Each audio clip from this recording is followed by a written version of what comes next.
former print journalist who had a love affair with words before I could hardly talk. Storytelling has been my treasure, a thrill, a gift to navigate and narrate the passions and pains of my world and those who matter in it. Along the way, I kept hitting brick walls, rejection and shutdown, invisibilized and ignored. Not because my writing wasn't good, but it was my worldview, deemed unworthy to be seen or heard. The only solution was to seize my mighty sword, wield the pen, and create the storytelling space for myself.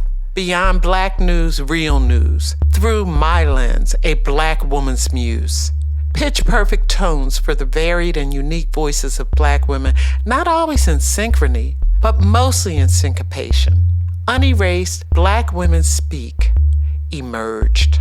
A sounding board and listening pad, shaping narrative and creating content, stoking the continuous and unfolding story of us, Black women. There's rhythm in our voices, magic in our vision, power in our step.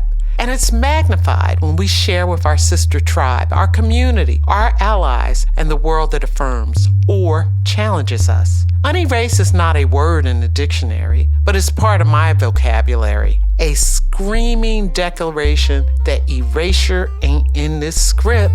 Erasure ends here. Our words, our wishes, our dreams and fears are worthy of full volume. We deserve a safe space and a soft landing to be who we are and who we want to be, to showcase our achievements and fess up about our warts. Streams, stories, pictures. Come on, sisters. Lift up your digital destinations, platforms, pubs, portals, magazines, and podcasts. We aren't in competition. It's a collaboration, a partnership, a collective voyage to give light and love to who we are. This space salutes patriots, pathfinders, poets, publishers, and scribes. Thanks to a collection of storytellers. A lot to do and say. Light our path and let it shine for today, tomorrow, and the ages. I'm Gwen McKinney, signing off for Unerased, Black Women Speak. Welcome to Unerased, Black Women Speak. I'm your host, Carolyn Malachi. It's absolutely wonderful to be joined by two women making media. I am Sonia Ross, and I am founder and editor-in-chief of Black Women Unmuted. We tell the stories about us by us. My name is Deborah Woolen. I am the founder and editor-in-chief of What She Said magazine, a publication for and about Black women in politics. Our opening salvo from Gwen McKinney insists that we get pushback from the mainstream and establishment media, not based on how we write, but the worldview that defines what we write about. Deborah, can you start us off? Sure. In my first issue that came out in August, I interviewed Berta Mejidor. She is a Cuban refugee, and she talked about the struggles of Afro-Cubans, obviously in Cuba. One thing that was resonant in that conversation is how Afro-Cubans look to African Americans for like the playbook when it comes to lifting themselves out of oppression. So I want What She Said magazine to kind of be the bat symbol in the sky for Black women across the world looking for direction, for guidance, for inspiration from Black women in America on how to push forward, how to galvanize their communities. Thank you, Deborah. Sonia. I have learned one thing in the past couple of years that I've been endeavoring on Black Women Unmuted, and that is asking for permission to do the obvious that you see is a waste of time. I spent more than 30 years in mainstream media, primarily covering politics. And a good deal of that time was consumed by seeking permission to go for what clearly was, to me, major news, major stories, interesting stories that revolved around Black people in particular and people of color in general. So after about 30 years of that, I got a little tired and said, you know what? I'm done asking for permission. I see a story here and we're going to get this news reported. I said, it's time to do this, and started Black Women Unmuted, primarily as a content generator. We have more stories than we can get our arms around right now. So our motto is taking the sisters off mute, one story at a time. Sonia, your 30 plus years in media and your time as AP White House correspondent and then AP National Editor of Race and Ethnicity shaped your journey and helped to carry you to where you are today. Deborah, can you give us a sense of your background and what led you to your magazine? I have been in IT project management for about 20 years, so I do not have a media background. I have always, however, been involved in community development. My first job was at a women's shelter, and I packed food for, homeless people. So I've always, and I think I get that from my grandmother, just always having a sense of community and wanting to help other people. But I also wanted to have a wider reach. So I moved to Fairfax County, got involved in local government. A year after that was the murder of Ahmaud Arbery. Then after that, George Floyd. Then after that, Breonna Taylor. And then after that, and then after that. So we just had, the protests and people, we had enough. I started interviewing Black elected officials in Northern Virginia and just kind of providing exposure, the bit of additional exposure I could give. And then after that, the more I got involved, I was just like, wow, this is a really impactful space. I wonder if there's a magazine out there about Black women in politics. And there was not. So I said, okay, I'll create one. So talk about carving out your niche, right? Right. Sonia, back to you. So today, everyone can be a citizen journalist through social media, blogs, and all of the digital platforms that afford folks the ability to speak. With the sheer volume of content out there, are people content overloaded? Are they on content overload? And from your perspective, how does one carve out a niche for online news? Well, number one, yes, we are kind of content overloaded, but the difference is that the quality of the content is not always the greatest. So finding that quality content that is sharing information to be accurate, that's not part of some disinformation campaign being run in a back room in Latvia someplace. That type of information is at a premium, especially when it comes to us and people of color, information that can be trusted. And what I was finding in talking to my sister friends about this is they were resorting to reading white papers and academic reports and theses online, or tuning in to local county commission meetings and things like that to get information that in a perfect world would be provided to them just through regular media channels. But the flood of information is sort of blocking in some ways people from getting that type of access to information. So we have lived on Twitter, Black people have, in search of news and information in real time. My name is Cheryl Thompson-Morton. I lead the Black Media Initiative, which is housed at the Center for Community Media and is part of the Craig Newmark Graduate School of Journalism at the City University of New York. Oftentimes when we talk about diversity in media, we're often talking about the people who are in front of the camera, the journalists writing the story, and that has a lot of value because those individuals telling our stories is critical, and those are the people that we see and interact with most directly.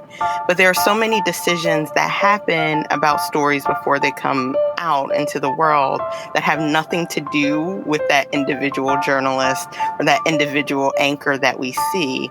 The types of stories that get covered, the framing of those stories, the editing of those stories, what details we highlight or don't highlight, All of those things are things that happen from people we never see in our daily, interaction with news and journalism. And so when you look at ownership and who leads the newsroom, but also who owns the newsrooms, who gets to make the ultimate decision about what we cover, why we cover it, how we cover communities, it becomes increasingly important that people from marginalized backgrounds, women, people of color, Black folks, that we have access to own our news organizations as well, because when we own our organizations, we own the voice. Deborah, what do you think Black women are looking for in their news and information diet? And why isn't it readily available to us? It's another great question. I think Black women are looking for content within the media that is useful, that is reflective of our real experience, not something that is manufactured to fit a narrative. There's a young woman that I interviewed recently that said a lot of Black women that are organizers and politicians were so busy and so focused on breaking generational curses. Now we see that we can put forth that energy to kind of change some of those narratives and put that content out there that is reflective of the Black woman's experience that's more well-rounded. Our initiative, Unerased Black Women Speak, conducted a study of cable news networks and found that Black women are grossly underrepresented as hosts, contributors, or experts. It's about 6% of all appearances on primetime programs. So Black women, 54 and younger, make up about 4.6%, and those 55 and older, 1.6%. What does that say about inclusion and our status in the mainstream media? Sonia and then Deborah. It says that the more things change, the more they stay the same. I recall being a lot younger in what would have been considered the prime age to be on television, and there was no space for someone like me on television. Fast forward 25 or so years, and guess what? Now there's no space for somebody like me on television. It is just so similar to the reason why Deborah's and my media pursuits exist in the first place, because there was never a seat at the table for this type of thing, and we had to create our own table. So I'm not surprised by that outcome, and I'm just hoping that we'll say, okay, we don't need your platform. We're just going to go do this on our own and put our expertise out there and our knowledge out there. I agree with everything that Sonia said. I think on the flip side of that, it's their loss. I think anytime you invest in Black women, there's going to be, a multiplication. There's going to be a benefit to the investor. I think anytime a Black woman creates something, it's going to be, so it could be the benefit of that network. It could be to the benefit of that market. We'll invest in our own communities. We'll invest within ourselves. And then what's going to happen is it will have multiplied and it has yielded, there's a return on investment. Then what happens, we've seen the impact of what we can do. So now we can write the check. No longer are you going to come to us and say, okay, we're going to give you this platform. Can we talk about what I call Sojourner's Choice? I mean, you've heard the movie Sophie's Choice. Let's talk about Sojourner's Choice, which for Black women amounts to the white women who want us to be women with them, and the Black men who want us to be Black with them, and how neither of them will rush to allow us to be both when we know we are both. They want the work that we do to be quintessentially about women or quintessentially about race. And the truth is, the story sits at the intersection of the two. Our dear friend, intersectionality. Can we talk about that? Because when I got Black Women Unmuted started, the primary catalyst was the political behavior of Black women in Alabama when not with 98% support for the Democrat in the Senate race. that sent Doug Jones to the U.S. Senate from Alabama for the first time in at least a generation. And whenever I would discuss the story potential there, here come the brothers. It wasn't just the Black women. It was Black people.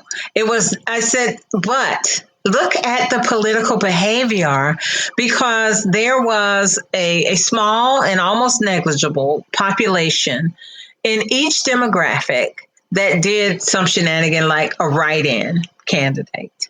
Black men did it. White men did it. White women did it. Black women did not do it. It was vote hard or stay home.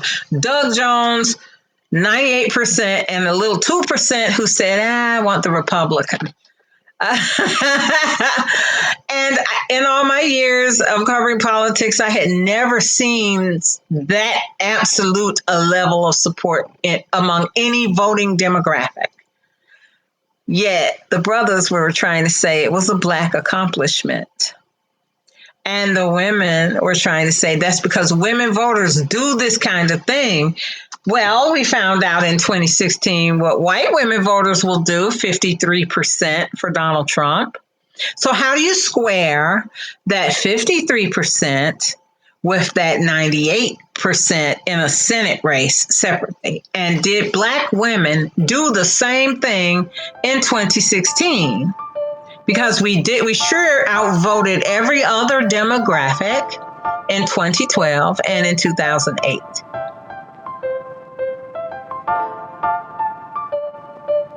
My name is Paige Mariah, and I'm a digital content creator from Chicago, Illinois, currently living in London, England. Why did I choose to blog instead of choosing a traditional career in journalism? I actually did go into a regular 9-to-5 career after graduating from Hampton University in 2014. And throughout the entire time that I was there, I always had this feeling that I wanted to be doing more. I decided to leave my job, take the leap, and move abroad to London to study for my master's degree. And from there, I just really became consistent with creating content online through YouTube, Instagram, all the social media outlets. And it kind of just took off. And I've been doing my own thing ever since. I currently have about 193,000 subscribers on YouTube. I have been posting videos on YouTube since 2015, and it took years before I had more people watching than just my mom and my friends. So it took a while, but I think it was just consistency and just being very authentic. You just have to be willing to take the risks and believe in yourself. I just want to say facts. Big facts, hashtag facts, factory. That's all I want to say. Hashtag, you said a word, good sis. Yes. It's just so exhausting. I'm sorry to go off on a rant about it, but it is so exhausting. We can never get our political credit. I'm glad to see I'm not alone in this mission. And I am hoping that it can spur a new generation of Black women to tell our stories. You don't have to be a journalist per se, but tell our stories, not just Black people's stories, not just women's stories, but Black women's stories. Sojourner's Choice, tell our stories. But I think, again, that's the purpose of Unmuted, of what she said, of Unerased. Black women have traditionally been the storytellers of our culture.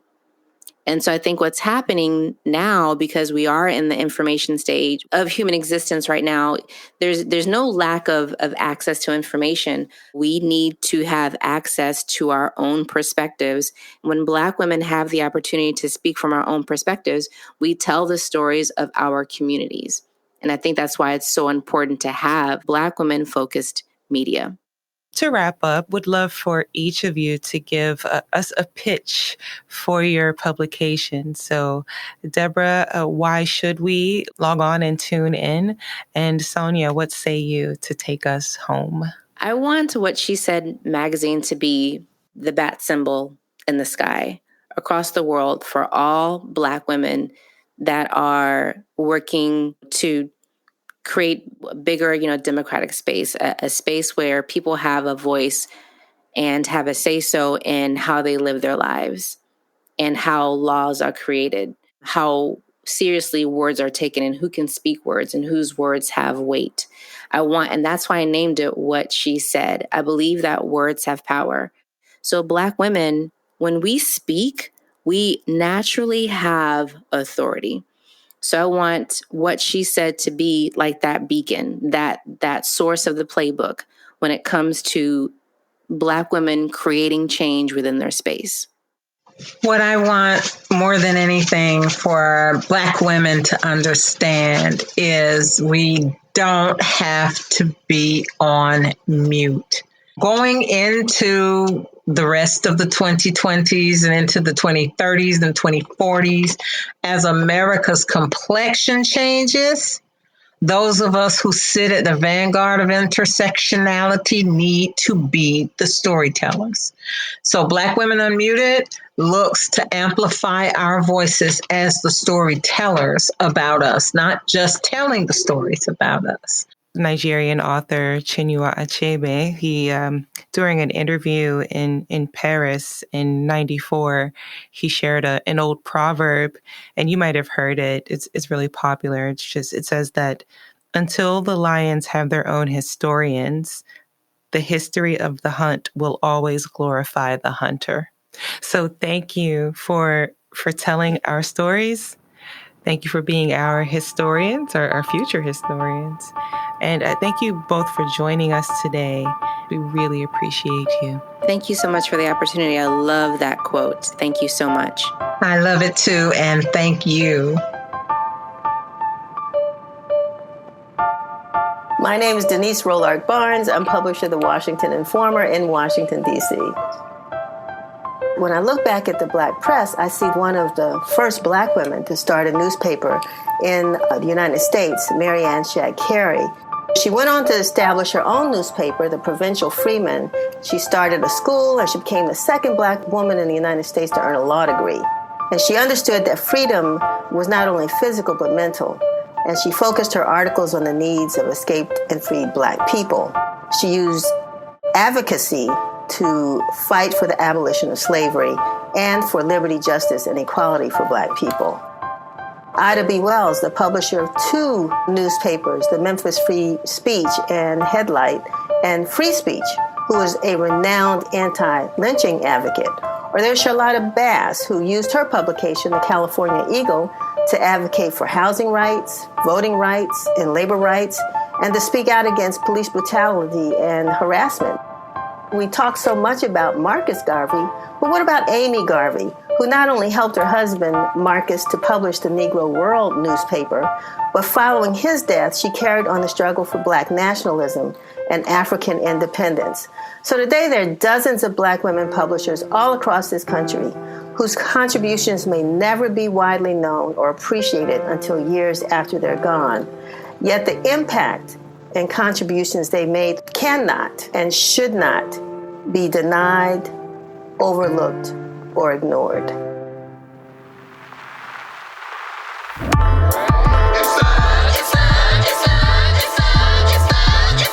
It's the strength for me, it's the strength, it's the legacy, it's the faith, it's the history, unerased, of a sisterhood, of a race. It's the strength for me, it's the strength, it's the legacy, it's the faith, it's the history, unerased, of a sisterhood.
truth.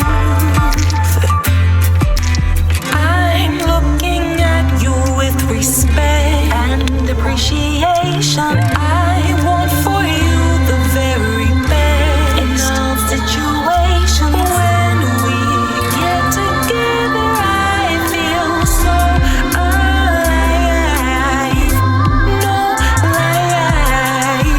Oh, we don't put up with neglect.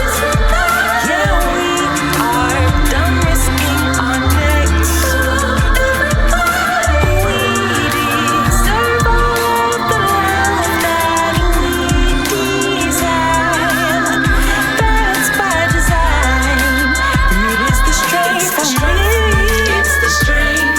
It's the legacy. It's the faith. It's the history unerased of a sisterhood of a race.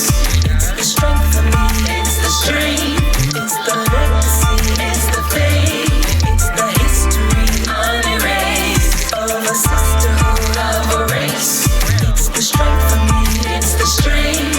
It's the legacy. It's the faith. It's the history unerased of a sisterhood of a race. It's the strength for me. It's the strength. It's the legacy. It's the faith. It's the history unerased of a sisterhood of a race. It's the strength for me. It's the strength. It's the legacy. It's the faith. It's the history unerased of a sisterhood of a race. It's the strength for me. It's the strength. It's the legacy. It's the faith. It's the history unerased of a sisterhood of a race. Thanks for listening to Kitchen Table Talks, made possible by support from Craig Newmark Philanthropies, the Park Foundation, and anonymous donors. Our theme song is Unerased by Carolyn Malachi. We had help from Levi Perrin, Alyssa Davis, Alex Kavoris, recording engineer Ashley Donalds, and host audio producer Carolyn Malachi. I'm Gwen McKinney, creator of Unerased, inviting you to tune into our next episode. And while you're there, please subscribe and visit us online at uneраsedbws.com.